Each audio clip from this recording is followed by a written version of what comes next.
Olá a todos, nós vamos dar continuidade na nossa aula de Juizado Especial Cível. A gente vai fazer essa gravação em razão de uma queda de energia, de conexão na nossa última aula, e nós precisamos fazer a finalização do estudo de Juizado Especial Cível, que é da Lei 9.099, para nós já começarmos na nossa próxima aula, um estudo sobre os juizados públicos, que são o Juizado Especial Federal e o Juizado Especial da Fazenda Pública. Então, vamos fazer uma retomada de conteúdo. Em relação ao Juizado Especial Cível, a gente finaliza esse conteúdo e na próxima aula a gente já consegue entrar em Juizado Especial Federal. Vamos lá. Nós já vimos que existe um procedimento especial mais simplificado para as ações em que por opção, em razão da competência relativa, as partes queiram levar ao juizado especial cível. Os critérios de competência para essa ação no juizado especial cível, para uma ação tramitar no procedimento da Lei 9.099, vai ser o valor e a matéria, a complexidade da prova. Isso já não acontece no juizado especial federal, por exemplo, que vai ser só o critério do valor. Então, temos aí um juizado que tem competência para julgar causas cujo valor não exceda 40 salários mínimos, que é o da Lei 9.099, e que também tenha uma baixa complexidade probatória. Se nós estivermos com uma ação que tem uma alta complexidade probatória, o juizado será a via inadequada para o processamento dessa ação, e, por consequência, nos termos do artigo 51 da Lei 9.099, esse processo vai ser extinto. Então, eu até cito dois exemplos que costumo utilizar muito nas aulas. Suponhamos que nós tenhamos aqui dois acidentes de trânsito. Um com danos apenas nos veículos, cujo valor dos danos chegam a 10, 12, 15 mil reais. E nesse caso, não tem danos pessoais, né? Danos nas pessoas que estavam conduzindo os veículos ou possíveis passageiros. Aí nós temos uma possível ação, desde que testemunhas comprovem, ou o próprio documento que foi feito no dia do acidente comprove, né? É perfeitamente possível uma ação dessa no juizado especial cível. Agora, suponhamos um acidente de trânsito em que tenha vítimas, seja morte, seja um dano que cause uma debilidade física permanente, que precise de exames para até verificar a extensão desse dano. Não apenas danos no veículo, mas danos nas pessoas, um possível dano moral alto. Então, nós estamos aí diante de um caso com uma complexidade probatória mais alta e, com certeza, a via inadequada seria o juizado. O juizado não seria a via adequada para esse tipo de ação. O que poderia ser feito? Uma ação de reparação de danos materiais, morais, mas no procedimento comum da vara civil. Vimos no artigo 3º que, além das causas cujo valor não exceda 40 salários mínimos, a ação de despejo para uso próprio, e esse inciso não traz limitação de valor, também é de competência do juizado especial cível. Vimos que ações possessórias, cujo valor do imóvel, aí sim tem a condição, não exceda 40 salários mínimos, também podem tramitar perante o juizado especial cível. Vimos que, em regra, pelo artigo 10, não é cabível a intervenção de terceiros, com exceção do incidente de desconsideração da personalidade jurídica, nos termos do artigo 1062 do Código de Processo Civil, em regra, não cabe intervenção de terceiros no juizado especial. O que acontece com essa exceção? Na verdade, a desconsideração da personalidade jurídica, ou seja, eu ajuizo uma ação em face de uma empresa, de uma pessoa jurídica, e fica comprovado que o sócio desviou dinheiro, por exemplo, Caixa 2, desviou dinheiro para sua conta pessoal. É um caso de desconsideração da personalidade jurídica, artigo 50 do Código Civil. E aí eu vou atingir os bens da empresa para satisfazer o meu crédito, não tem, em razão desse abuso de poder, desse desvio, dessa ilegalidade que aconteceu. O que eu faço? No processo, eu vou fazer um requerimento para o juiz, porque eu não posso ir diretamente na conta do sócio, porque senão vai dar embargos de terceiro. Eu faço um requerimento para o juiz no processo, provo para o juiz que houve, né, esse desvio. o juiz vai analisar o meu pedido de desconsideração da personalidade jurídica e, se ele deferir, ele vai mandar chamar o sócio para ele responder perante essa dívida. Então, se vocês observarem essa entrada do sócio, é um tipo de intervenção de terceiros.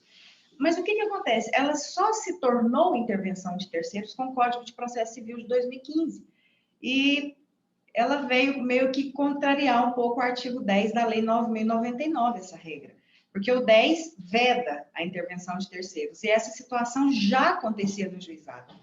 Então, por já acontecer no juizado, o artigo 1062, que são regras transitórias do Código de Processo Civil, permite esse tipo de intervenção no juizado especial civil. Então, a regra acabou ficando da seguinte forma: não é cabível intervenção de terceiros no juizado especial civil, com exceção do incidente de desconsideração da personalidade jurídica. Bom, em relação ao procedimento agora, vamos lá. O procedimento, como todo processo civil, ele se inicia com a petição inicial. Aqui nós já temos uma questão de competência relativa, porque o juizado tem competência relativa, mas já temos um endereçamento já praticamente pronto. O primeiro requisito de uma petição inicial é o juízo ao qual a ação será endereçada, e não a pessoa do juiz, como era no Código de Processo Civil de 1973. Então, nós temos aí o endereçamento da seguinte forma: ao juízo do Juizado Especial Civil da comarca X, Anápolis, Goiânia, vai depender daquelas regras de competência que nós já vimos. Ações envolvendo relação de consumo no foro do consumidor. Ações envolvendo obrigações onde a obrigação deva ser satisfeita. Ação de reparação de danos, domicílio do autor ou local do fato. Se estamos trabalhando num contrato de adesão, vai depender, se for relação de consumo, vai prevalecer o foro do consumidor. Mas no contrato entre particulares, aquilo que foi estipulado no contrato. Se não se encaixarem nas regras de competência especial, nós vamos utilizar a regra geral, que é o domicílio do réu. Na Lei 9.099, aplica-se a mesma regra do Código de Processo Civil. Mas primeiro a gente verifica se existe uma competência especial. Passamos a qualificação das partes. Isso mentalizem na petição inicial que vocês vão se lembrar. Depois passamos para os fatos. Os fatos representam a causa de pedir remota. Talvez vocês vão se lembrar desse termo na disciplina de Teoria Geral do Processo. Depois vocês vão apresentar os fatos, a ordem cronológica dos acontecimentos nos fatos. No Brasil, até a gente acaba fazendo umas revisões bem interessantes aí quando a gente estuda no nono período os procedimentos especiais. A causa de pedir, ela pode ser remota, pode ser próxima. A causa de pedir remota são os fatos que constituem o direito do autor.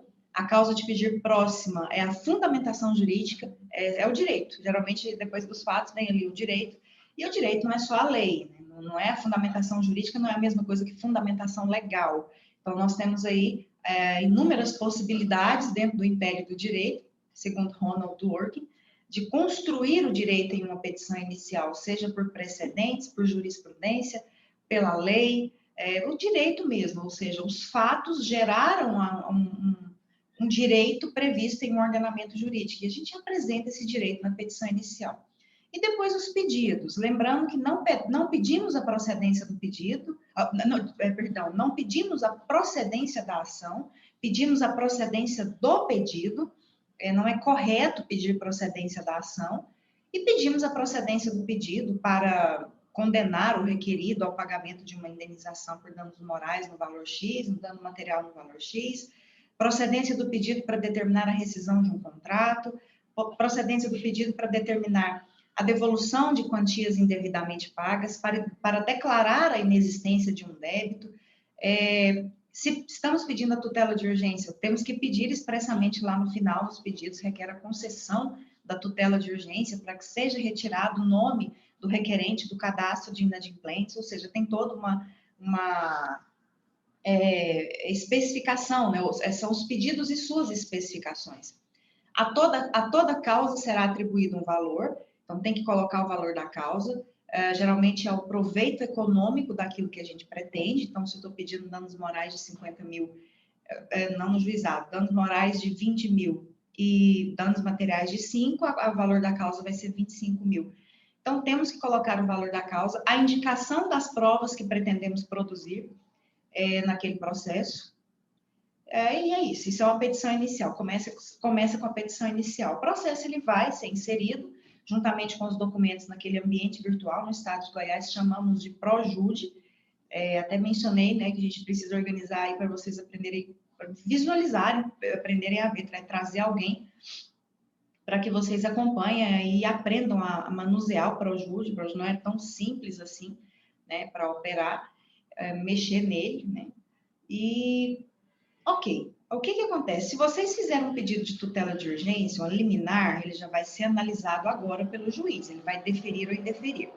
Dessa decisão que defere ou indefere a pedidos liminares de tutela de urgência, não cabe recurso. Então, não é só em relação a essas decisões, para quem está fazendo as anotações, das decisões interlocutórias do juizado especial cível, da Lei 9.099, porque a gente vai ver uma regra diferente lá no outro juizado, não cabe recurso, são irrecorríveis. Algumas pessoas impetram mandado de segurança, mas lembrando que mandado de segurança é uma exceção da exceção da exceção, e mandado de segurança não é recurso, então as decisões continuam sendo irrecorríveis. Deferindo ou indeferindo, marca-se uma audiência de conciliação. As partes vão para a audiência de conciliação, nessa audiência de conciliação, o conciliador tenta o acordo entre as partes, e tendo acordo, será homologado por sentença. Não tendo acordo, o conciliador ele vai perguntar para as partes, via advogados, se alguma das partes tem interesse na produção de prova oral, a oitiva, depoimento pessoal das partes, inquirição de testemunhas, enfim. Suponhamos que as duas partes falem assim, não, nós não temos interesse na realização da prova oral, porque a prova documental já é suficiente. Ok, então o réu já está intimado para apresentar a sua defesa em 15 dias. Depois, se for o caso de impugnação ou contestação, o autor vai ser intimado para fazer a sua réplica, e aí o processo vai concluído para a sentença. Suponhamos que seja uma situação que ambas as partes entendem que é necessário ouvir testemunha, é necessário ouvir as partes, enfim, é necessária a prova oral. Então, o réu pode ser intimado, já sai dali intimado para apresentar a sua contestação em 15 dias, ou até o dia da audiência, vai depender do que vai constar no termo, e aí vai ser realizada a audiência de instrução e julgamento nos mesmos moldes da ordem prevista no Código de Processo Civil do Procedimento Comum. Primeiro, ouve-se o autor, depois o réu, depois testemunhas do autor, depois testemunhas do réu. E pode ser que uma das partes queira e a outra não. Se isso acontecer, o processo vai ser concluído e quem vai decidir se vai realizar a audiência de instrução e julgamento vai ser o juiz, mas de qualquer forma, o réu já sai intimado também para a apresentação da sua defesa no prazo de 15 dias pela aplicação subsidiária do Código de Processo Civil. A defesa do réu é a contestação, não se admite a reconvenção no juizado especial cível, mas se admite o pedido contraposto. Então, o pedido contraposto é uma forma do réu pleitear contra o autor em um processo, onde ele é feito dentro da contestação, abre-se um tópico dentro da contestação e é feito o pedido contraposto. E vocês até perguntam assim, mas professora, não é muito parecido com a reconvenção? É muito parecido, muda praticamente só o nome, porque com o CPC de 2015, a reconvenção ela passou a ser feita dentro da própria contestação. Antes ela era uma peça separada, então nós tínhamos mais diferenças aí. Agora, com essas novas regras, não. Mas, depois deem uma olhada no artigo 31 da Lei 9.099, não se admite a reconvenção, mas se admite o pedido contraposto. Em uma ação de acidente de trânsito, por exemplo, suponhamos que eu ajuize uma ação em face de outra pessoa e alegue que eu sofri danos no valor de 15 mil no meu veículo. E essa pessoa vira e fala, não, foi ela que teve culpa, no caso eu, e ela que tem que me pagar 8 mil reais. Ele pode abrir um tópico na contestação, por meio de um pedido contraposto, apresentar a sua defesa e requerer, como pedido contraposto contra mim, o pagamento de 8 mil. Ou seja, ele não quer pagar os 15, ele quer receber 8 mil de mim. Então, essa é uma possibilidade de fazer pedido contraposto no procedimento do juizado especial cível. Em relação às provas, Todas as provas previstas são admitidas, mas estamos em um juizado que não permite a alta complexidade probatória, então temos que excluir um meio de prova, que é a chamada perícia. Não há a realização de perícia nos procedimentos do juizado especial civil. Não confundam perícia com prova técnica. A prova técnica é permitida no juizado especial civil. Prova técnica é um documento elaborado por uma pessoa da área técnica que vocês podem juntar no processo para reforçar o argumento. Porque na perícia, o que acontece? Existe uma determinada situação que precisa de perícia, o juiz nomeia um perito, as partes indicam assistentes técnicos e todos elaboram seus respectivos laudos em relação àquela questão técnica. Agora, suponhamos que vocês estão trabalhando com um caso envolvendo um dano moral e vocês pegam um laudo, por exemplo, de um psiquiatra ou de um psicólogo que escreve ali com os termos técnicos o que especificamente aquele ato causou naquela pessoa e o tipo de tratamento que ela está sofrendo. É um laudo técnico, é um relatório médico, por exemplo, é um relatório de um psicólogo, que vai reforçar os argumentos de vocês. Isso é uma prova técnica, ela entra como prova documental. Observem que ninguém foi nomeado durante o processo, ela já foi com o ajuizamento da ação. Muitas pessoas apresentam, por exemplo, no próprio acidente de trânsito, um documento feito por pessoas da engenharia mecânica, da área mecânica, que apresentam, descrevem melhor os danos técnicos ocorridos naquele veículo, e essa prova entra como prova técnica. Isso não é a mesma coisa que perícia. Então, a prova técnica é permitida, a perícia ela não é permitida no juizado especial civil da Lei 9.099. Em relação à sentença, a sentença geralmente ela tem 3 elementos, que é o relatório, a fundamentação e a parte dispositiva, mas na Lei 9.099 dispensa-se um dos elementos, que é o relatório. Então, o relatório fica dispensado nos termos da Lei 9.099 e a sentença do juizado especial civil só tem 2 elementos, que vai ser a fundamentação e a parte dispositiva. Uma vez publicada essa sentença, a parte sucumbente, agora falando até dos recursos, tem o prazo de 10 dias para interpor um recurso que se chama denominado recurso inominado. O recurso inominado, ele é interposto perante o juiz que proferiu a sentença. Esse recurso inominado vai para esse juiz, não é ainda para a instância superior. Esse juiz manda intimar a outra parte recorrida para apresentar as suas contrarrazões também no prazo de 10 dias, e apresentadas ou não essas contrarrazões, o juiz de primeiro grau, que proferiu a sentença lá do juizado, ele faz a remessa para a instância superior.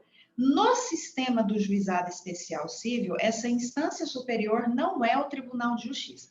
É um colegiado formado por 3 juízes de primeiro grau, e esse colegiado recebe o nome de turma recursal.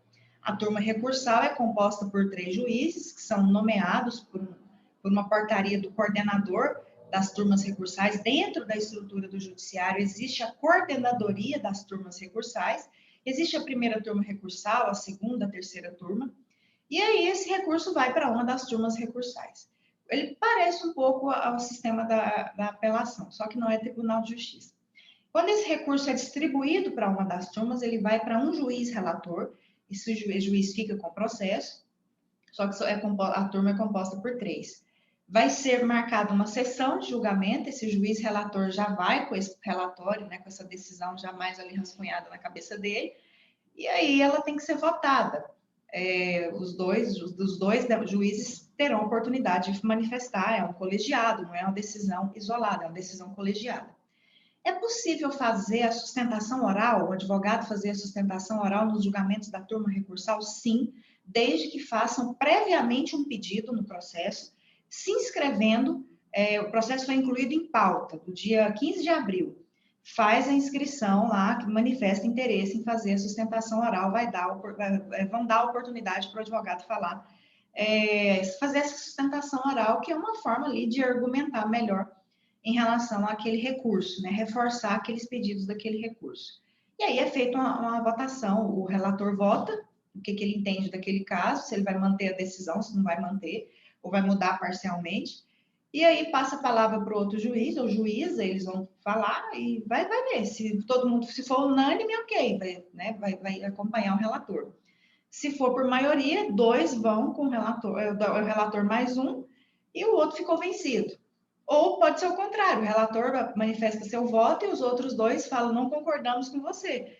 Então, vai prevalecer o que os outros 2, por maioria, e o relator que vai ser a parte vencida.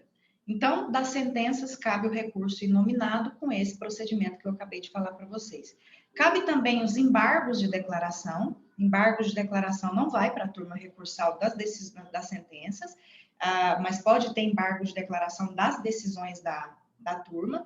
Mas suponhamos que tenha sido proferida uma sentença, e se ela tiver obscuridade, dúvida, ambiguidade, algum erro material, alguma contradição, que são os casos de embargos de declaração, a parte, ela tem 5 dias para apresentar os seus embargos. Então, nós estamos aqui com 2 situações.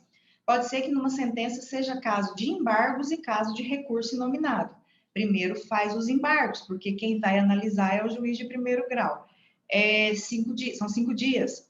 Então, o que prevê o Código de Processo Civil? Os embargos, eles interrompem o prazo recursal.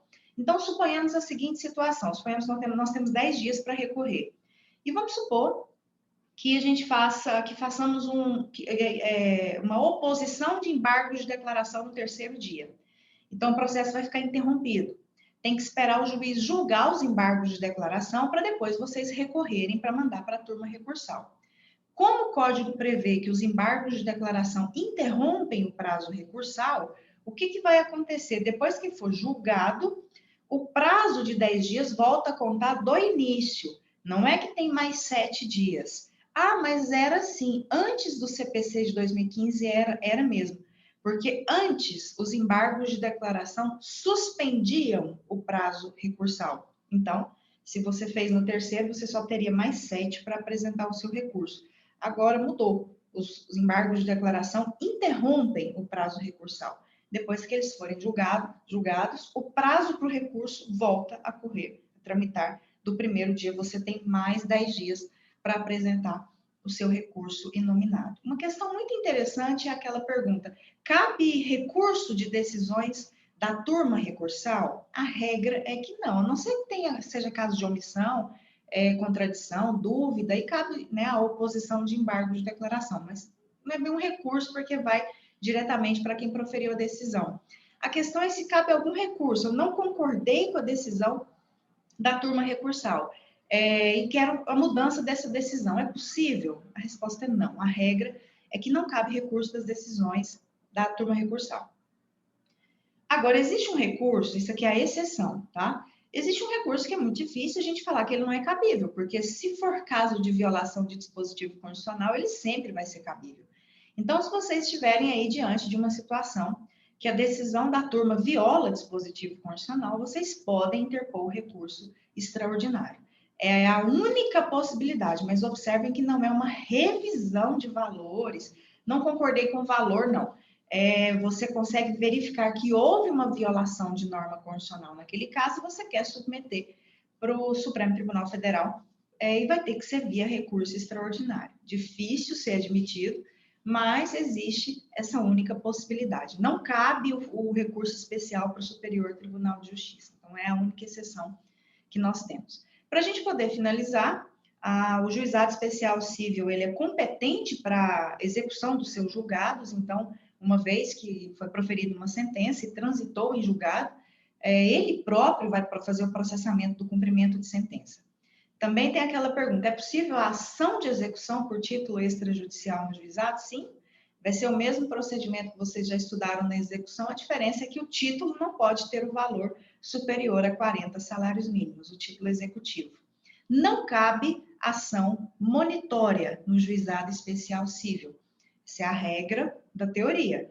Alguns juizados acabam fazendo, mas a regra mesmo é de que não cabe ação monitória no juizado especial cível. Também não cabe a citação por edital no juizado especial cível.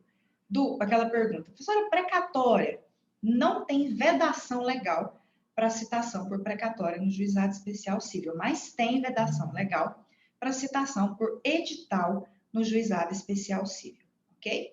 Pessoal, esse é o conteúdo de Juizado Especial Cível, a gente fecha e agora já é possível passarmos ao estudo dos juizados públicos. E aqui eu destaco especificamente o Juizado Especial Federal, previsto na Lei 10.259 de 2001, e o Juizado Especial da Fazenda Pública, previsto na Lei 12.153 de 2009, que vai ser objeto das nossas próximas aulas. Muito obrigada pela atenção de vocês. Qualquer dúvida, é só falar diretamente comigo. Tá? Um abraço a todos.